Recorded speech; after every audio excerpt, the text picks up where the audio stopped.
민수기 33장 1절에서 37절 말씀. 모세와 아론의 인도로 대오를 갖추어 애굽을 떠난 이스라엘 자손들의 노정은 이러하니라. 모세가 여호와의 명령대로 그 노정을 따라 그들이 행진한 것을 기록하였으니 그들이 행진한 대로의 노정은 이러하니라. 그들이 첫째 달 15째 날에 라암셋을 떠났으니 곧 6월절 다음 날이라. 이스라엘 자손이 애굽 모든 사람의 목전에서 큰 권능으로 나왔으니 애굽인은 여호와께서 그들 중에 치신 그 모든 장자를 장사하는 때라. 여호와께서 그들의 신들에게도 벌을 주셨더라.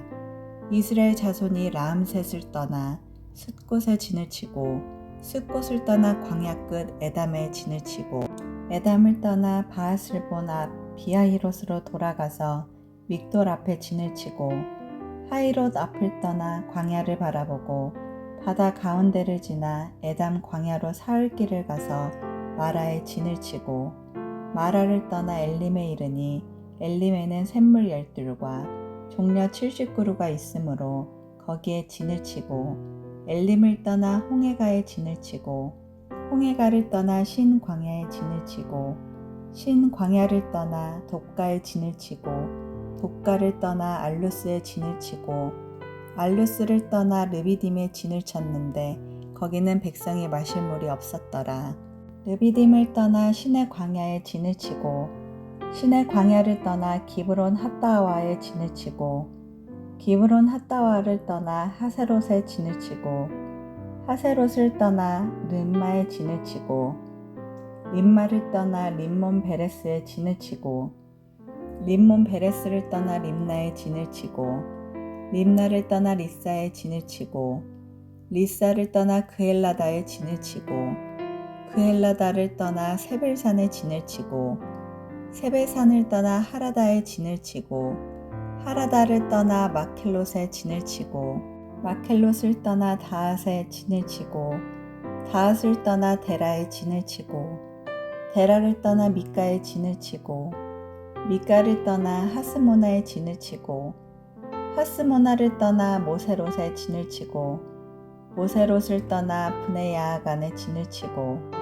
브네야아간을 떠나 호라기갓에 진을 치고 호라기갓을 떠나 욥바다에 진을 치고 욥바다를 떠나 아브로나에 진을 치고 아브노라를 떠나 에시온 게벨에 진을 치고 에시온 게벨을 떠나 신 광야 곧 가데스에 진을 치고 가네스를 떠나 에돔 땅 변경에 호르산에 진을 쳤더라. 아멘.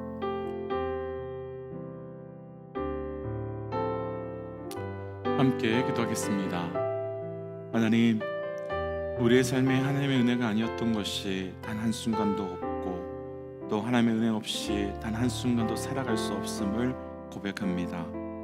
하나님, 지난 시간 속에 허락하신 은혜 붙들고 오늘도 다시 깊은 은혜로 나아갈 수 있도록 우리와 함께하여 주옵소서. 이 모든 말씀 예수님 이름으로 기도하였습니다. 아멘. 할렐루야. 우리의 모든 삶의 시간 속에 은혜를 허락하시고 그 은혜를 통해 매일매일을 새로운 날로 살아갈 수 있는 은혜를 주신 우리 하나님의 이름을 높이 찬양합니다. 오늘 우리가 함께 나눌 말씀의 제목은 지난 세월 속에 하나님의 은혜, 지난 세월 속 하나님의 은혜라고 하는 말씀의 제목입니다. 사실 우리의 삶은 지금 이 순간이 이 순간으로 존재할 수 있는 시간이 아닙니다. 지금이라고 하는 이 시간이 존재하려면 반드시 과거가 있어야 하고 그 과거가 이어지면서 현재의 지금이 바로 이 순간이 되고 있는 겁니다. 이미 말씀을 보셔서 아시겠지만 오늘 말씀에서 모세는 과거로부터 주셨던 여정을 돌아보는데 특별히 42개 지역의 지명을 말하면서 그곳에서 하나님께서 어떤 은혜를 주셨는지를 한 번 더 정리해 주고 있습니다. 이스라엘 백성이 광야에서의 여정은 단순히 역사적 이스라엘 백성들만의 여정을 의미하는 것은 절대로 아닙니다. 그들의 여정은 지금 이 땅에서 살아가고 있는 우리 모든 믿음의 사람들의 여정이기 때문이며 이스라엘 백성들이 지난 세월 속에서 하나님께서 허락하신 은혜는 지금 이 시대를 살아가고 있는 현재 우리에게도 허락되어 주시고 계신 동일한 은혜의 모습이기 때문입니다. 이제 이스라엘 백성들에게 주신 은혜가 무엇인지를 함께 묵상하면서 동일하게 우리에게도 이미 허락하신 그 은혜를 다시 한번 되새기며 다시 한번 그 은혜를 오늘의 사건으로, 다시 한번 그 은혜를 내일의 사건으로 만들어 가시기를 주의 이름으로 도전합니다. 지난 세월 속 하나님의 은혜, 먼저는 3절과 4절 말씀입니다. 3절과 4절 함께 읽어볼까요? 그들이 첫째 달 여섯째 날에 라암셋을 떠났으니 곧 유월절 다음 날이라. 이스라엘 자손이 애굽 모든 사람의 목전에서 큰 권능으로 나왔으니 애굽인은 여호와께서 그들 중에 치신 그 모든 장자를 장사하는 때라. 여호와께서 그들의 신들에게 벌을 주셨더라. 아멘. 모세는 가장 먼저 라암셋에서 출발한 날에 대한 말씀으로 시작하며 그 날이 바로 유월절이었다라고 말합니다. 유월절이 어떤 날이었습니까? 하나님께서 애굽에서 이스라엘 백성들을 출애굽시킬 때에 10가지 재앙을 통해서 애굽이 섬기는 신들을 하나하나 하나님 앞에서 무릎 꿇고 무너뜨리시는 중에 가장 마지막 재앙이 바로 장자의 죽음에 관한 재앙이었습니다. 그리고 그 장자의 죽음은 애굽에서 가장 높은 신으로 여겨지던 바로 왕에 대한 것으로 그 아들 장자가 죽게 되면 그 죽음은 하나님 앞에 엎드려짐을 표현하는 것이고, 그래서 그 죽음은 결국 심판이고, 그러나 반대로 그 심판에서 하나님의 백성들은 어린 양의 피로 살게 되는 생명의 은혜를 누리는 것을 보여주었던 사건입니다. 곧 지난 세월 속에 하나님의 백성이 하나님께서 주신 은혜의 시작이자 동시에 가장 큰 은혜는 바로 죽음에서 생명을 허락하신 은혜이며 죽음이 생명으로 바뀌어진 은혜라는 것입니다. 그런데 그 은혜의 사건은 오늘 말씀에서 여러 번 반복하는데, 그 중에 한 가지가 8절 말씀을 보시면 이스라엘 백성들이 바다 한가운데를 지나갔다라는 말씀이 있습니다. 우리는 이 사건이 어떤 사건인지 너무 잘 알지요. 바로 홍해 사건입니다. 홍해 사건은 사람들이 배를 타고 지나간 것이 아니었습니다. 홍해는 하나님께서 물을 갈라 주셔서 그 물 한가운데로 지나간 사건입니다.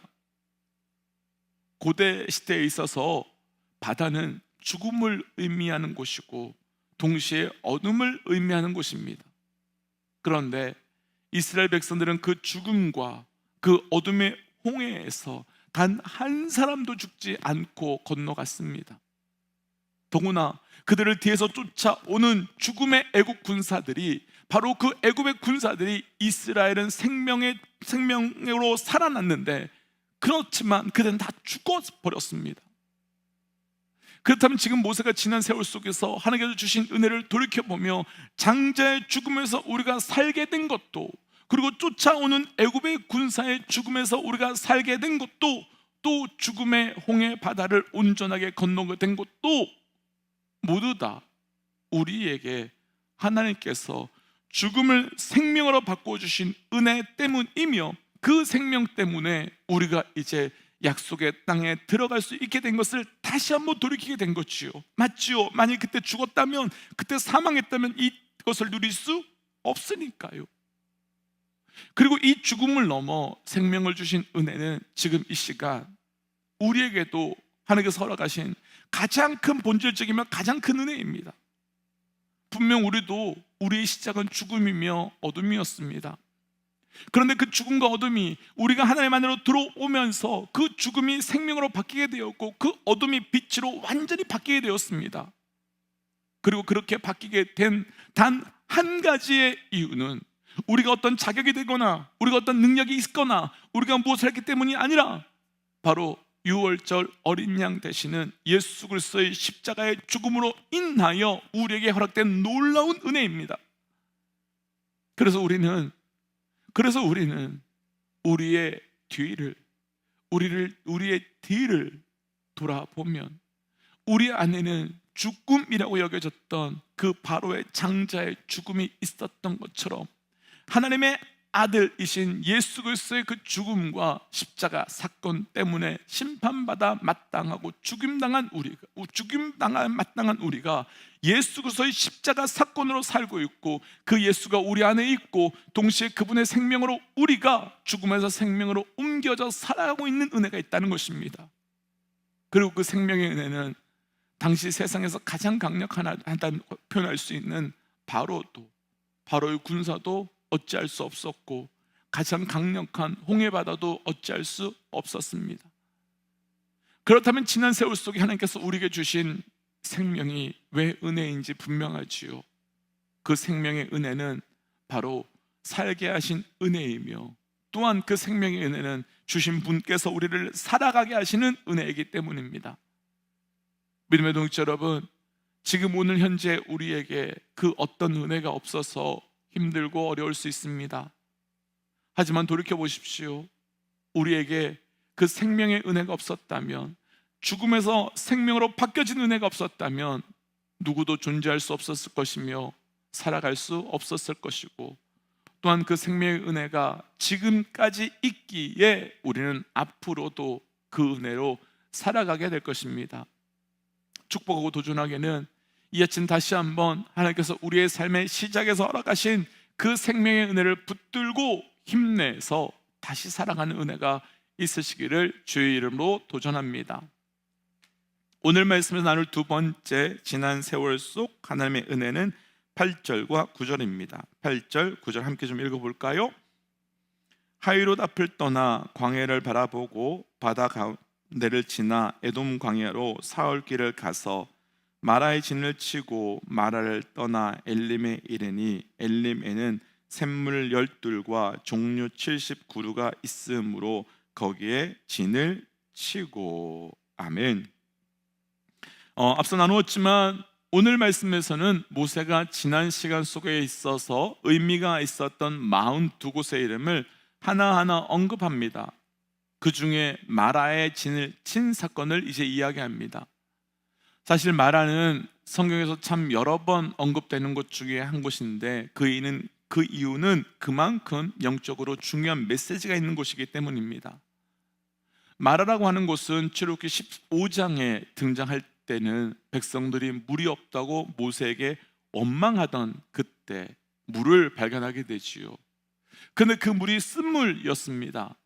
그러자 여지없이 백성들은 모세에게 원망하였고 우리는 다시 애굽으로 돌아가겠다라고 말합니다. 그때 모세는 하나님께 부르짖었고, 하나님께서는 나뭇가지 하나를 물에 던져 놓으라 라고 말씀하셨습니다. 그리고 그 물에 나뭇가지를 던지자 물이 달게 되었고 물을 마실 수 있게 되었지요. 그럼 마라에는 어떤 은혜가 과거에 우리에게 주셨던 걸까요? 마라는 죽음에서 생명으로 살게 되었지만 그럼에도 불구하고 여전히 그들 안에 남아있는 부패성과 더러움을 드러내어 주었던 장소입니다. 살려주셨는데 물 없다고 불평하는. 그런데 하나님께서는 나무가지 하나를 주셨고 나무가지로 쓴물, 곧 그 쓴물은 그들의 패역함인데 그 패역함을 달게 바꾸어 주셨습니다. 그럼 쓴물을 달게 만든 그 나무는 과연 무엇일까요? 그 나무가지는 바로 생명나무이며 십자가이며 추악하고 더러운 우리를 바꾸어 주신 십자가의 사건을 말하는 겁니다. 그러니까 이스라엘 백성들이 구원받았음에도 불구하고 그들 안에 패역함과 악이 가득했었는데 바로 그 십자가 그 안에 들어오면서 달게 되었더라, 거룩하게 되었더라, 살게 되었더라 라고 말하고 있는 겁니다. 그런데 오늘 말씀에서는요, 이와 비슷한 한 가지 사건을 또 등장시키는데요, 15절 보시면 이들이 르비딤을 지나 시내 광야에 진을 쳤다라고 말합니다. 르비딤은 어떤 곳이었습니까? 르비딤도 동일하게 물이 없었던 곳이었습니다. 그러자 백성들은 또다시 원망하며 모세와 하나님을 배신하려고 했었죠.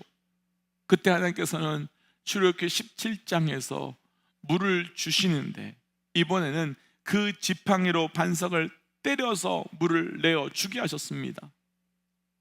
우리가 예전에 이 말씀을 나눈 적이 있지만 이 반석은 예수 그리스도를 상징하고, 그리고 그 반석이 깨어진 것은 십자가에서 예수님께서 죽으실 때 옆구리가 창으로 찔렸던 그 사건을 의미합니다. 그런데 그때 예수님의 옆구리를 찌르자 그곳에서 물이 나왔고, 그 물은 예수님의 죽으심으로 인하여 우리 각 사람에게 허락된 생수, 곧 성령님입니다. 그럼 지금까지의 내용을, 여기까지 내용을 간단히 정리해 본다면요, 죽음에서 생명으로 구원받았고, 그래서 홍해를 건너왔고, 그럼에도 불구하고 하나님의 백성들은 여전히 그 안에 불평과 불만과 의심이 있었던 것입니다. 그런데 하나님께서는 그렇게도 불평하고 불만하는 그들을 그냥 버리시거나 포기하신 것이 아니라 죽음에서 생명으로 살려주신 어린 양의 보혈로 살려주셨으며, 또한 여전히 패역함으로 살아가고 있는 그 우리의 패역함의 본성을 거룩함으로 바꾸어 주시기 위하여 십자가 사건과 성령의 사건을 우리에게 허락하여 주신 은혜로 우리는 그것이 과거에 있었던 은혜였기 때문에 지금 살아가게 된 것입니다. 이것을 그대로 우리에게 적용한다면 우리도 어린 양의 보혈로 구원받았고 죽음에서 생명으로 옮겨지는 은혜를 누리게 되었습니다. 그렇지만 그럼에도 불구하고 우리는 순간순간 하나님께 반역하고 원망하고 불평합니다. 그런데 그때마다 하나님께서는 우리를 십자가로, 나뭇가지로 고쳐주시고 물로, 생수로, 성령으로 붙들어 주심으로 지난 세월 온전히 살게 하셨을 뿐만 아니라 지금도 내일도 은혜로만 살 수 있도록 붙들어 주시는 겁니다. 믿음의 동역자 여러분, 우리 삶에 먹고 마시며 입게 하신 것도 분명 은혜가 맞습니다. 하지만 가장 큰 은혜는 생명을 주신 은혜, 살게 하신 은혜, 성령과 함께 하신 은혜입니다. 오늘도 우리는 그래서 그 은혜로 살고 있습니다. 축복하기는 이 은혜가 우리의 입술을 굽어서 끝나는 것이 아니라 우리의 삶의 고백으로, 삶으로 살아갈 수 있는 은혜 되시기를 축복합니다. 그래서 이 시간 이렇게 기도하고 싶습니다. 하나님, 내 삶을 살게 하신 은혜 감사합니다. 이미 허락해 주신 은혜를 기억하며 그 은혜로 계속 살아갈 수 있도록 성령의 은혜와 생수의 은혜를 허락하여 주옵소서라고 함께 기도하겠습니다. 기도할까요? 하나님, 은혜 주신 은혜 감사합니다. 아버지, 오직 그 은혜로 살아갈 수 있도록 주님 도와여 주시고 오직 그 소망을 붙들어 나갈 수 있도록 도와여 주옵소서. 하나님, 내게 은혜 주신 은혜 감사합니다. 생명의 은혜와 생수의 은혜와 성령의 은혜를 기억하며 살아갈 수 있도록 동행하시고 그 은혜 때문에 날마다 나아가기 원합니다. 하나님, 오직 예수 그리스도의 십자가 사건으로 나를 살게 하시고 그 십자가의 사건을 설악하신 성령으로 오늘도 호흡하게 하신 은혜 감사합니다. 하나님께서 설악하신 그 놀라운 과거의 은혜를 기억하며 오늘도 내일도 살게 하시고 그 은혜가 우리 앞에 충만해질 때 우리 또한 하나님 앞에 깊이 있게 누려갈 수 있는 은혜가 있게 하여 주시옵소서. 이 모든 말씀 예수님 이름으로 기도하였습니다. 아멘. 믿음의 동역자 여러분, 우리는 은혜로 살고 있습니다. 그 은혜 기억하십시오. 함께 선포하고 또 삶의 자리로, 기도의 자리로 은혜 붙들고 가십시다. 함께 선포하지요. 하나님은 살아계십니다. 아멘. 승리하십시오. 함께 기도하겠습니다.